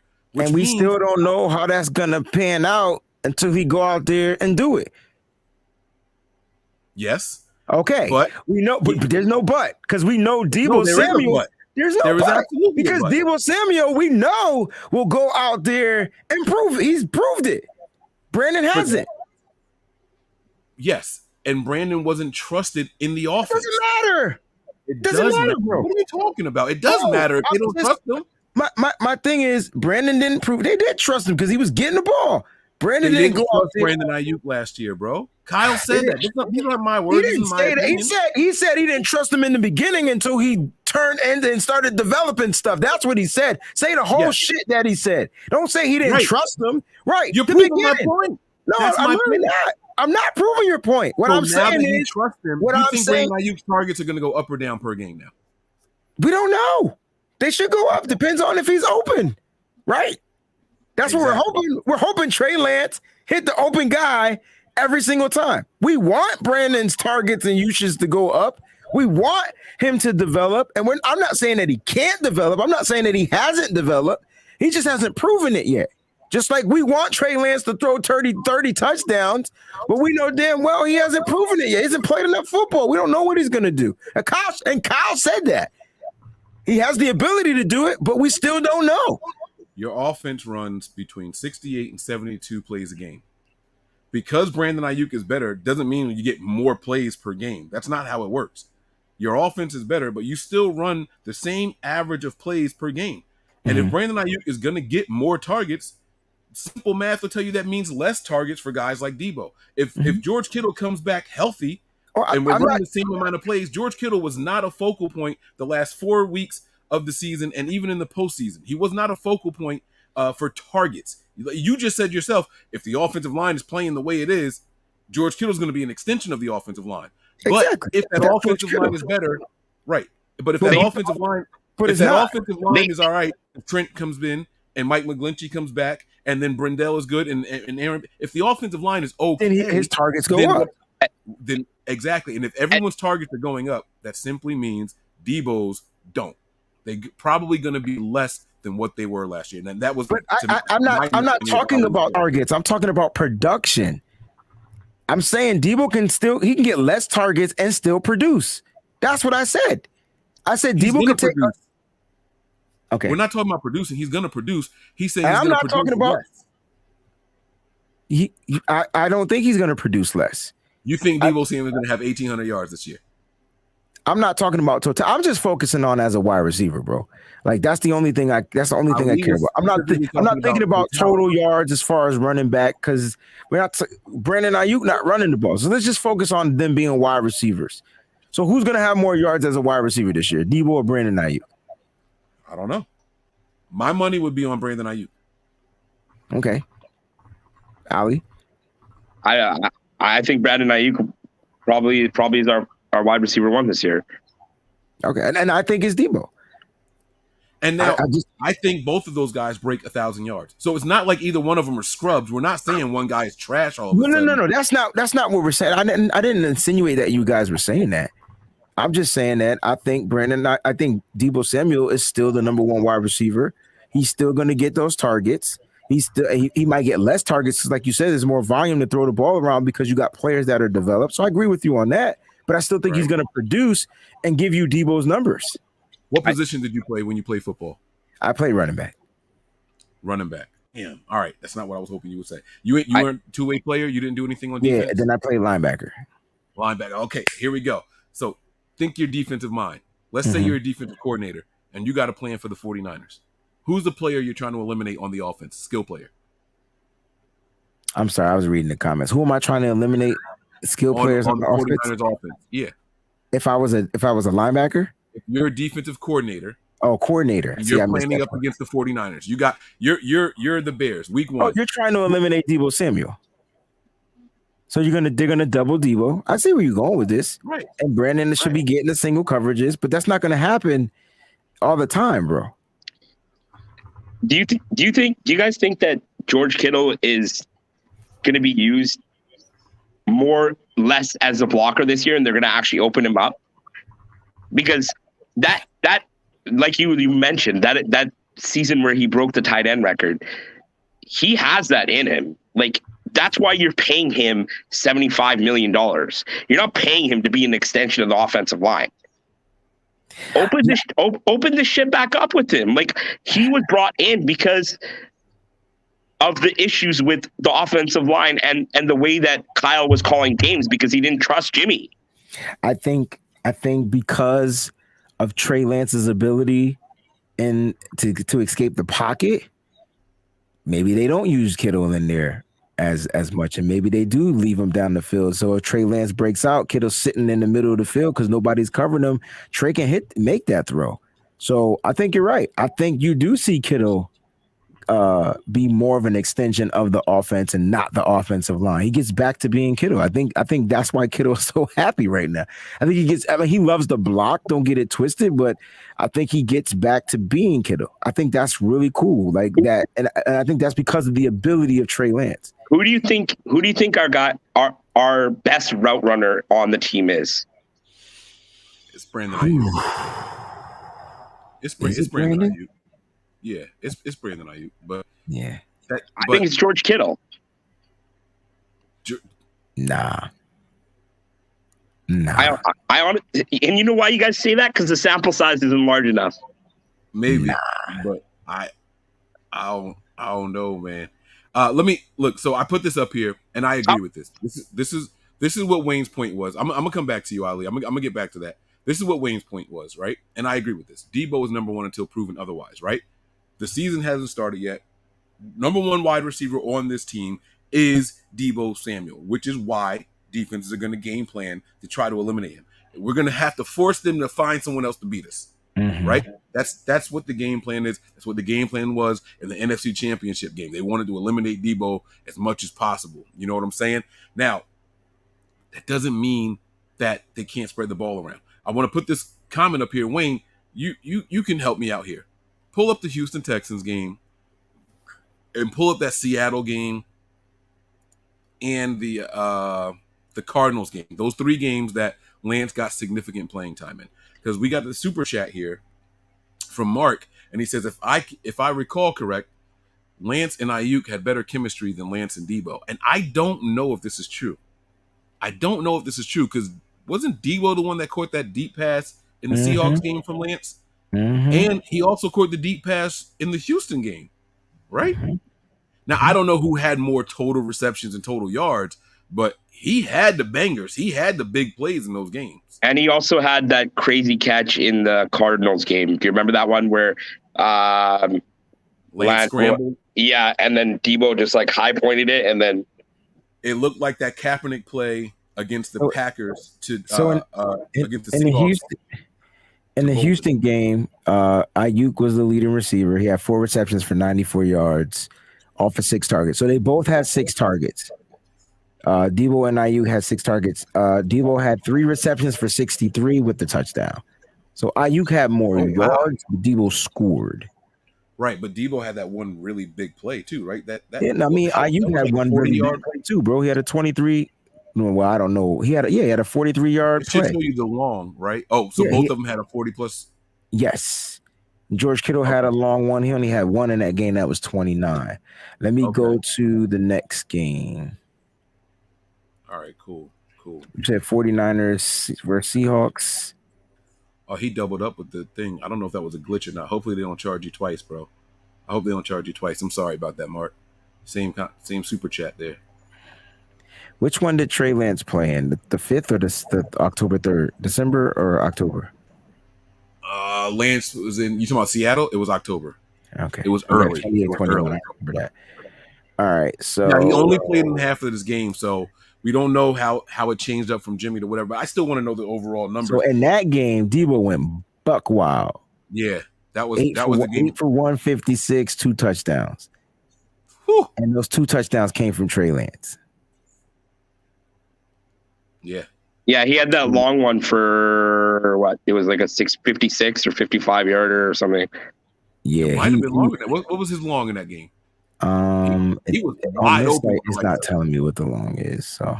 Oh, okay. Not on ESPN. But yeah, man. So it's pretty cool, man, to see these things playing out. And like, think about this for a second, right? The debate that we're having is whether or not Deebo can still produce 1,400 yards, right? The beauty is he doesn't have to, right? Correct. We're talking about Brandon Ayuk. We're talking about George Kittle. We're talking about Deebo. We haven't even mentioned Danny Gray, who they brought in to be the deep threat. Like, think about this. Think about the weapons. What about Ray McLeod? Right, like that's what I'm saying. Think about all the options that Kyle's got to be sitting around giddy as a motherfucker. Not only can I draw this stuff up, I got a quarterback that can execute it, that I trust can learn, even if he can't do it right now. This is a guy that I believe can do it. Go ahead, Ali. What about keeping Juszczyk in there as another blocker and using George Kittle as George Kittle needs to be used? I'm tired of seeing blocking George Kittle. I don't want to see blocking George Kittle. As great of a blocker as he is, as great as that is, I want to see George Kittle live up to and make that contract. He's, in my opinion, if he got the ball as much as Travis Kelce, there wouldn't even be a conversation about who the best tight end in this league is. Yeah. When we force feed Kittle, you've seen the results. You've seen it. Yeah, I knew everything I needed to know about Kittle. Forget the year that he set the record. Game on the line. It had playoff implications against the Saints. That 4th and 2, that told me all I needed to know about Kittle. That is a dog, and you want him on your team. How about that Bengals catch at last year? It was a high ball, and that was a game that we had to win too. Yeah, that was before. That was in the 4th quarter, right? Yeah, that wasn't in overtime yet. That was the 4th quarter. Yeah. Yeah. Yep. It was. I think it was a 4th down or something too, and he dude just makes plays, man. Like give him a chance to shine, and I think that, and you know what? Maybe that's why he's so excited. Maybe he's like, I'm wearing out my body blocking as a lineman. You know, that's not what he was drafted for. Like right? Like the longevity of his career is going to go up if he plays tight end, like actually plays tight end. Right. Yeah. No, I agree. I agree too. Just real quick though, Deebo also led the receiving yards and receptions in that Cardinals game that Trey Lance played. It was like 3 for 58. It was low, but it was 3 for 58, and I think Ayuk had like 35 yards in that game. Yeah, 2 receptions for 32 yards. Yeah, that game was called. That game was bullshit. That game was called horrible. It was an ugly game. The fact that Trey Lance was our leading rusher with 89 yards told me all I needed to know about that. Was I was mad at Shanahan in that game. Yo, our overreaction shows are going to be so lit this year. I can't wait to get to the regular season. I can't wait to get to preseason, man. We got so much stuff planned for you guys, man. I'm working on stuff. I'm lining up our partners for this year and everything. We're going to have so much fun, man. I got plans for the live watch parties on the Patreon and everything. It's going to be great. It's going to be great. But guys, any other things that you guys want to touch on from what we've heard today from day 2 of training camp? Anything else that you guys want to discuss? Anything else you want to touch on? Nah, it was a day 2, and let's see what happens with day 3. Let's see if Trey Lance can overcome this adversity and be better in his drills or whatever or whatnot. Shout out to the defense though. The defense is something that we said I don't know about you, but I want our defense to be lights out. I want them giving up minimum like 13 points a game. I'm sorry. Like, that's it. You And if they mean could do that, maximum, not at least, maximum. maximum, I'm sorry. Maximum 13 points a game. You know what I'm saying? That's a tall ask. That's a tall guess. But can you imagine if they can do that? That's 2012 defense all over again, bro. But listen, the way this defense is looking, you know, I'm hearing Charles Minnie who had a good practice today. Like again, Mike, offensive line, no pads. Edge goes to the defense. So we'll see what happens on Monday, but I'm loving what we're seeing right now. We're getting freaking content, and that's all that matters. Scott and people has a message here. He says, do we think that Ayuk and Deebo get 1,000 yards this year? It's possible, yeah. I don't see why not. I think both could. Yeah, I don't see why not. And honestly, I don't even think it's like something to worry about. We have to remember a couple of things. The league is now at a 17 game schedule, so it's even easier. That's only 58 yards a game. I don't see why not. I think it's very possible we could have 3 receivers, like George Kittle being another one. Yeah, with 1,000 yards. You know, you get a 100-yard game. That's good enough for 2 games. You know, like if you have to average 58 yards, you get 106 yards. You know what I mean? Like that's almost enough for 2 games. Now you just need 1 catch in the other game. Like I think that's doable for these guys. I'm calling it right now. Ayuk will be 1,000-yard receiver this year, 100%. Absolutely. And as long as he's healthy, he'll be a 1,000-yard receiver. Yeah, I mean he was 800 last year. It's easy. He's easily getting 2 more 100 yards. Yeah, and that's playing half of the season in the doghouse, bro. Like, come on, man. That's a beautiful thing, man. It's a beautiful thing. Like the debates that we have here, all say the same thing. We're a really, really good team. If Lance can do what we expect him to do, and that offensive line can protect them, watch out, NFL. Watch. The funny thing is, we knew he was in the doghouse, and people kept saying that he wasn't in the doghouse. And Kyle Shanahan told us why he was in the doghouse. Like, dude thought he was bigger than his britches or some shit like that. Like, you know what I'm saying? And then Brandon Ayuk co-signed it. Like he was like, yeah, man, I came in here, you know, my rookie year. I thought that was it, like, you know, and I thought I could come in here the next year and do some of the same stuff, and they ramped it up. But I was like, look, like that's what it was. Yep. That's exactly what it was. We said he was in it. It was something he's not doing right. Now we don't know about Kyle's program and what he's expecting. We know that Brandon Ayuk can go out on the field and produce because we watched him produce, but he wasn't up to par. And he even agreed to it. So the doghouse is real. Hey, and you want to know something crazy? We're an hour and 28 minutes into the show, and we haven't talked once about the best player on the field today. That was number. Yeah. You know why? You know why we don't need to talk about him? Because we know he's the best player on the field every day. Yeah. And there was no Trent Williams today. So if you want to know who's gonna can we end the show?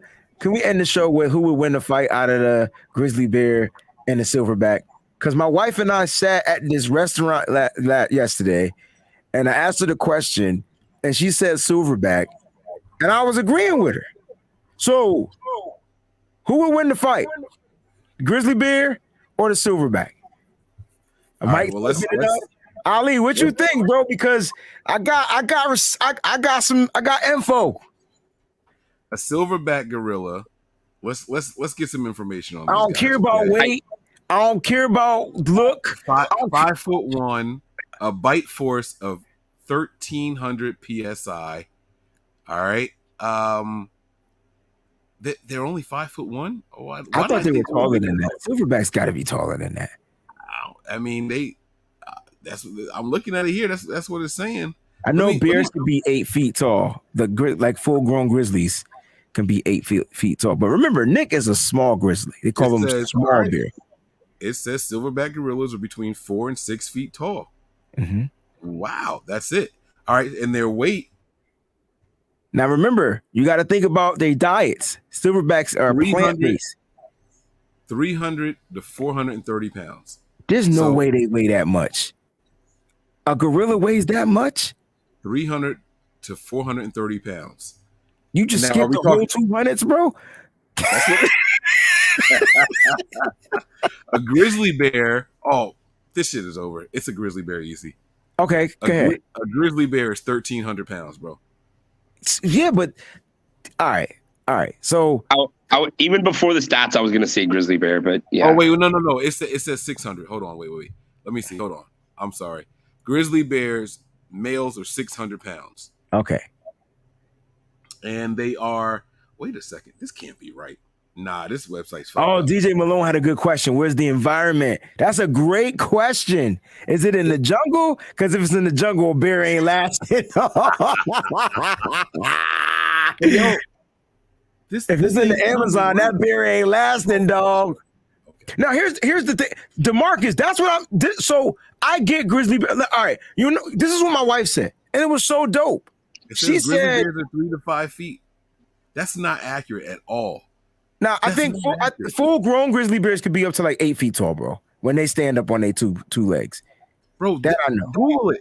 Bro, it's telling. I'm looking at Google now. Again, this is. There's no way. There's no way. They're bigger than 5 feet. There's no way. I'm looking at it right now on Google, bro. If that's it, my wife said 3 to 5 feet, bro. She said that the reason why she chose the silverback is because they agile as fuck. So she said that the bear is gonna have to catch the silverback sleeping. You know what I'm saying? Silverback's like a boxer, man. They'll and remember, they be holding their whole 400-pound body weight with like a pinky finger, bro. Like they, like that. Mike, get off that Google. Your Google is wrong. That Google is wrong. What do y'all want me to do, bro? That's Fugu, bro. That's the Fugu. Yeah, he hit the I'm feeling lucky. He hit the I'm feeling lucky button. I don't know what to do, man. Look at this. Listen, silverbacks are ridiculously strong. Now, don't get it twisted. If that grizzly bear get the claw in you, you're gonna hurt. So the object is to not get bear hugged and clawed. I don't think that the bear can see. Look, go back to the claw. You see that claw? That claw big as my pink. That claw big as my foot. Look at that joint. Damn. Nah, fuck that. I'm going with the grizzly bear. I mean, I'm going with the silverback. I'm going with the silverback. I'm going with the silverback, bro. Cause if that silverback hits that bear gonna go.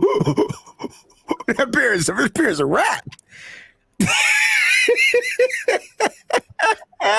Can you imagine if the silverback came down with a foot thump on the bear's headpiece, bro? Bro, that's force. If a 3-foot grizzly bear came up to me talking shit, I'm choking him out. I'm gonna get on his back. I'm gonna get on his back and I'm gonna put him in a choker, yo. It's over. It's a wrap. Mike. Don't fight the grizzly bear, bro. I'm not fighting no bears, but I'm just saying, like, I'm not scared of no little 3-foot punk ass bear. Why? Now there are.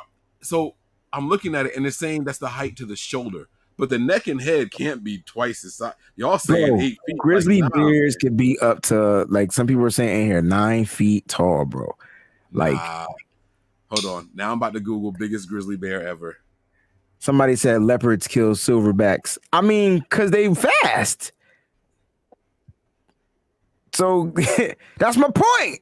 I think that the silverback is more agile and quicker, and he could probably kill the grizzly. Fam, what are they talking? Is this a grizzly bear?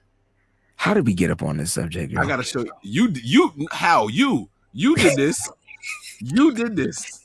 Hold on, I gotta screen share this. If they sit here trying to tell me this motherfucker right here, said it, Tarzan, the leopard killed the gorilla. All right. Bro, if they try to tell me that this bear is bigger than some damn 5 feet, bro. That's like 7-8 feet right there, dog. Well, then again, hunters do crouch down behind their kill. But look at these other pictures, bro. Nah, man. I got a question. Do you think this question came up in their group chat because they were like, who would win in a fight? Nick Bosa or Trent Williams? Absolutely. I do think that's where it came from. Can we answer the real question? Who would win in a fight, Nick Bosa or Trent Williams? It's Trent Williams. I think it's Trent. Williams. Well, George Kittle said that Trent is a different type of silverback. Though he's a hybrid. Yeah, he called him a hybrid. He called him a lichen or something. Remember the hybrid from that movie Underworld? He was like between vampire and werewolf. That's what he's trying to say that he was, bro. The whole game up in that shit. Changed the whole game. That was a great not series, right? It's a series. That was a series, yeah, because it was more than 4 movies. I actually enjoyed that joint, man. Those were good. Yeah, those were good. She was dope. All right, Sean, clap it on me, man. Mike probably using Yahoo or Bing, not Google, bro. I'm telling y'all what it said. Mike's on AOL. God, come on. Mike's on Ask Jeeves, bro. Lake City said that's the Australian grizzly, bro. We need the grizzly from 63rd, bro. We need the American grizzly, bro. Yo, there's this show that comes on Netflix, bro. And it's like it's a contest, right? And they put these people out in the wilderness, like in Canada somewhere, right? And they put them out there, and all they do is talk about bear traps and bear poop and how they got to figure out a way to live. Now, these people are like survivors, so they got to build their own shelter. They got to hunt their own food. And they all put in different spots. Y'all ever heard of that show? I can't think of the name of it, yo. Check it out, yo. That junk can have you crazy because they literally be seeing bears. Shit, I'd be crazy if I see a grasshopper, bro. They be seeing bears. I'd be like, yo, I'm good. Can't put me out there. Then they got to experience the winter out there. Canada winter be brutal. Me in the wilderness won't go. I won't go camping. That's the name of the show. I'm sorry, Ali. Alone. Go ahead, bro. My bad. No, it's all good. I won't go out in the wilderness. You can't catch me dead out camping and all that shit. I don't rough it, man. I used to be like that. Then something happened. Oh, a bat came into my cabin. I was done. Yeah. Put me in a 3-4 star hotel. Give me a comfortable bed, king size bed, and I'm good to go, man.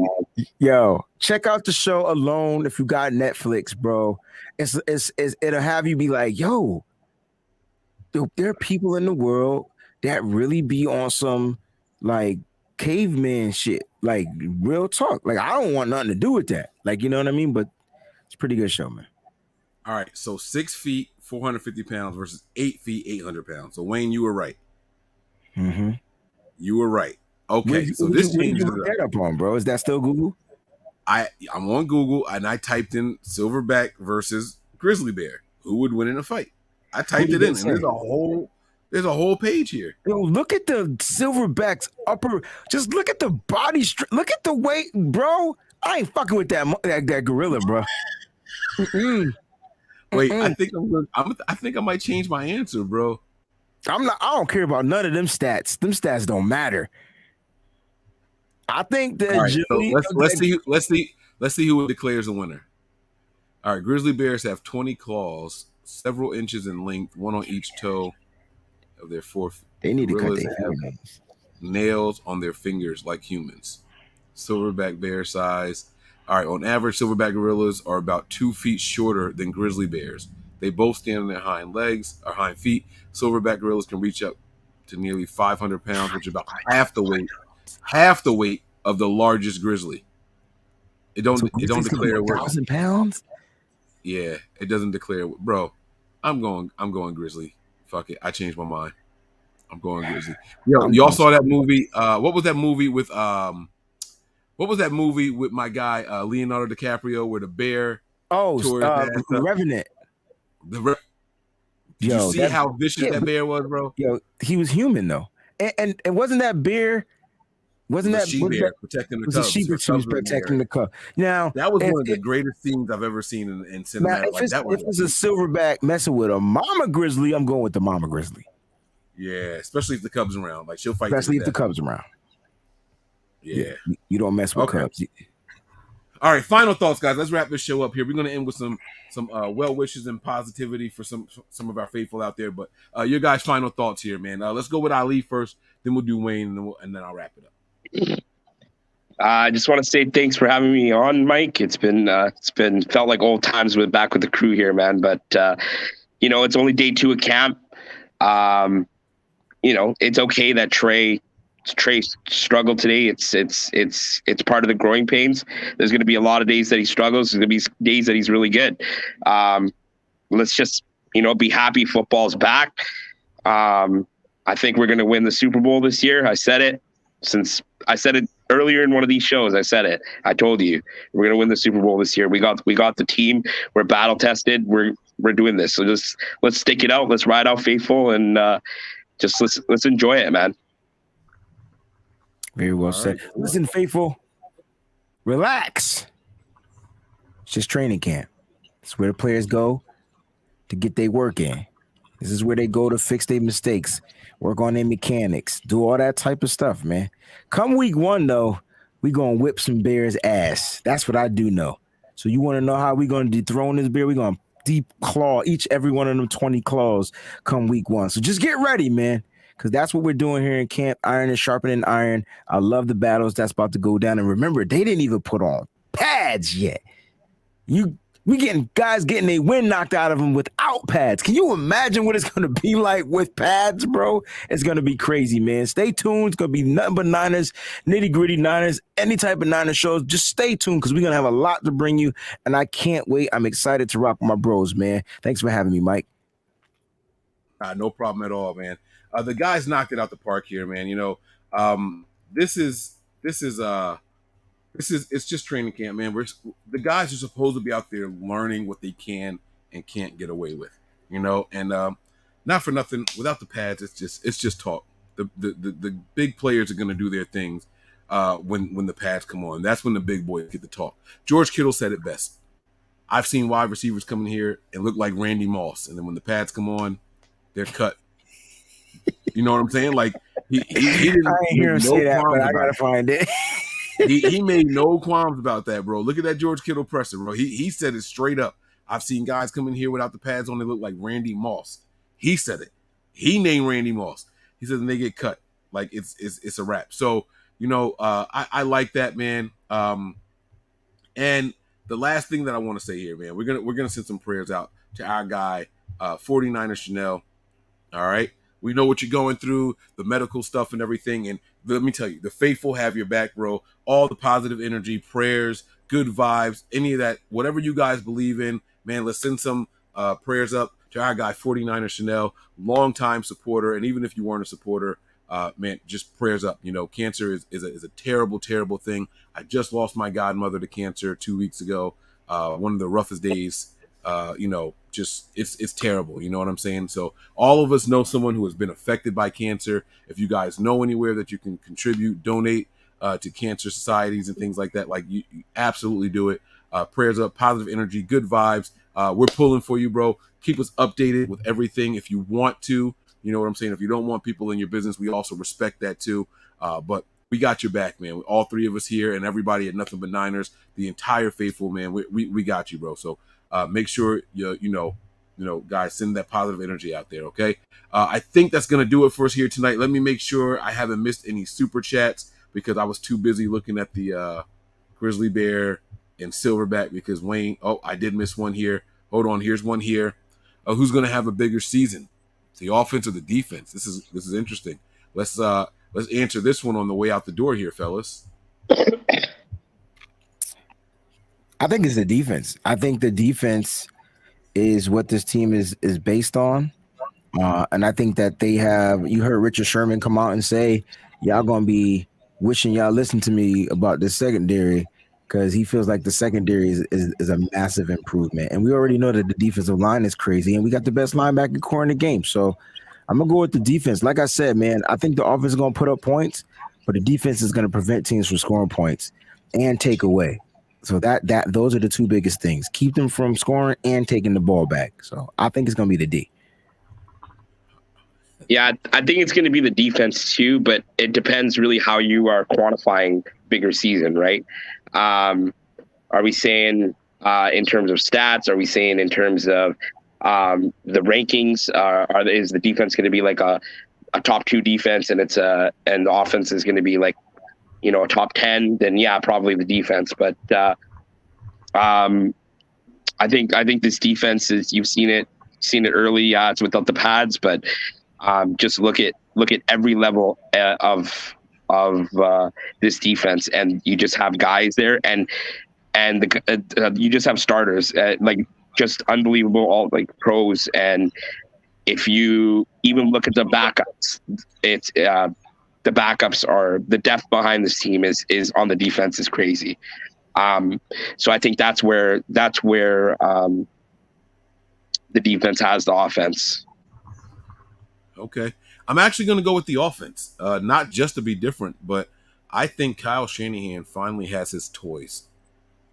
For years, the whole time they've been here, the defense has been carrying this team, and Kyle Shanahan was born to be this offensive guru.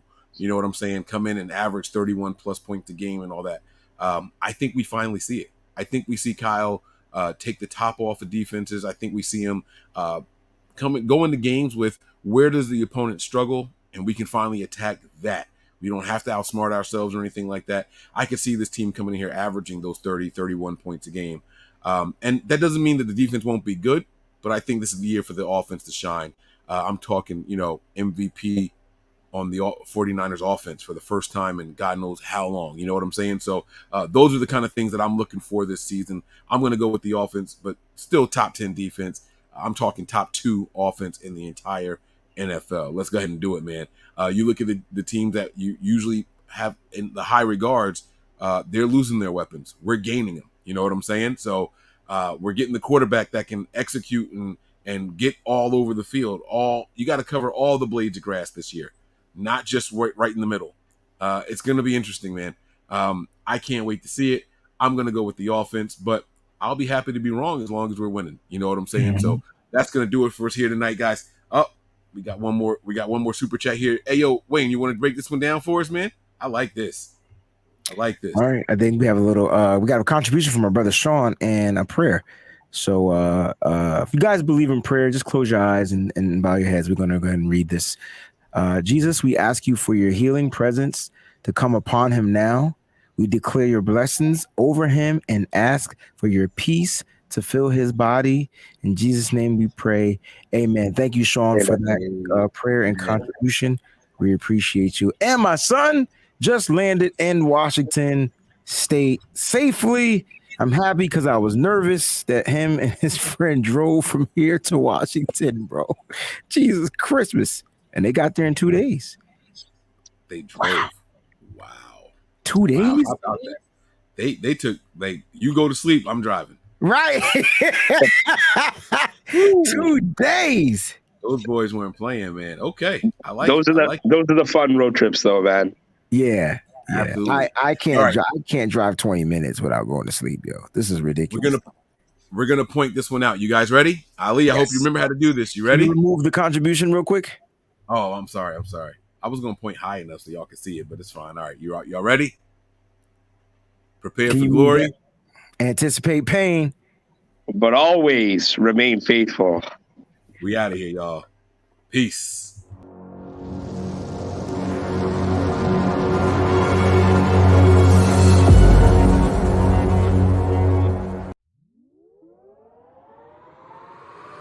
We all gas, no brakes, pumped up, no fakes. We spinning, we winning, we high stakes. We never miss, we all makes. Look at us dudes trying to prove, bringing you news with nothing to lose. Mike, Nick, Tony, Wayne, Method Man, we bring the pain. Hey, see, I'ma confess it. We under the pressure. If you looking to find us, we them nothing but Niners. Nothing but Niners. We nothing